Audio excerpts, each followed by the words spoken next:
You know, when I was mentioning to you before that, I've been going to Lebanon over the past few years, more often actually. Before I never used to go as much, and I've been meeting amazing people. And one of them has purchased the land up in the Shuf area, and she's building a hobbit house. Really? Wow. Yes, and she has a beautiful land. Right over a small river, and she built even like toilets and washrooms, and she people can go and camp there, and they do retreats, and I have given workshops up there. You've been there? I've Oh, wow. been Can we there. see photos? Is there photos? It's Can we called see? Lipatterns. Yeah, so this is what it is. Oh, wow. And now here the video, they're building the hobbit house. And this is their kitchen, the commune kitchen, and this is the waterfalls and then the lake. Oh, my. And this is where we sit down and people can camp. And she even created an oven from cob oven. Really? She's amazing. Her name is Naila, and her husband, he's in permaculture. Really? And he has something we call Shams permaculture. And they do a lot of tinctures and medicinal herbs. And I'm like, wow, I couldn't believe that I was meeting, those people. And it's wonderful.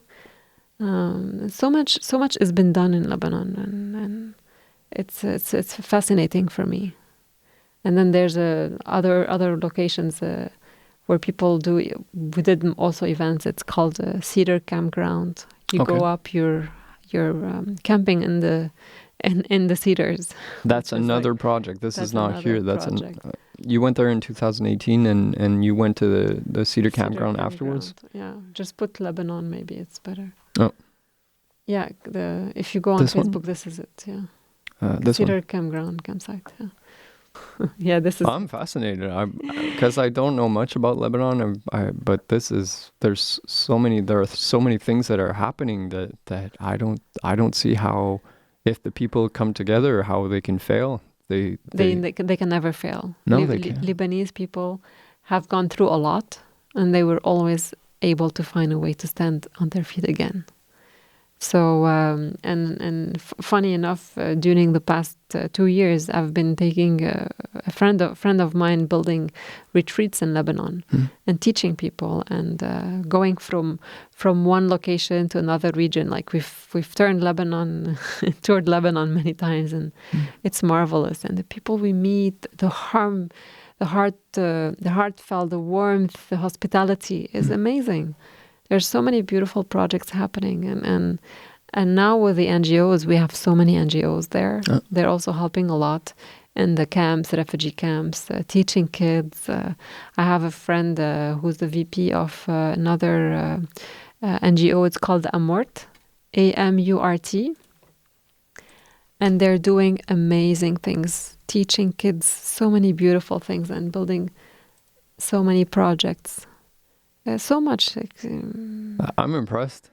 And just to mention, both my parents and my late grandma, and they are volunteering at a social service center. They host 300 people, elderly people. They have different departments, and it's a more of a place to help like people handicapped or have any kind of handicapped or mental illness, and even elderly. It's called, if you want to go check it out. It's a social service, Lebanon. Okay, so your parents, your mother and your grandmother, you said? My mother, my late grandma, my dad, and many other people. Yes. They're volunteering to keep this center sustainable. And me and my friend who were here in Montreal, that went from Montreal to Lebanon, we went there and we gave some Thai yoga massage to some elderly people. They loved it. It was a way to give back, and that's they also need funding. So it's like, how can we help? And maybe even if let's say some centers here, medical centers, they have some beds they don't use, or they need to give them away, or anything that's in the medical field that they need to give away. They need to open more spaces to receive more people. Because even that I'm living here in Montreal, and I guess I'm lucky by living here, I cannot feel the full happiness knowing that the people the Lebanese people who are still in the country in Lebanon are suffering, my happiness cannot be fulfilled because of my empathy towards what's happening, and trying from here to find a solution, a way to come together to help. It doesn't have to be money helping only. It can be any other thing.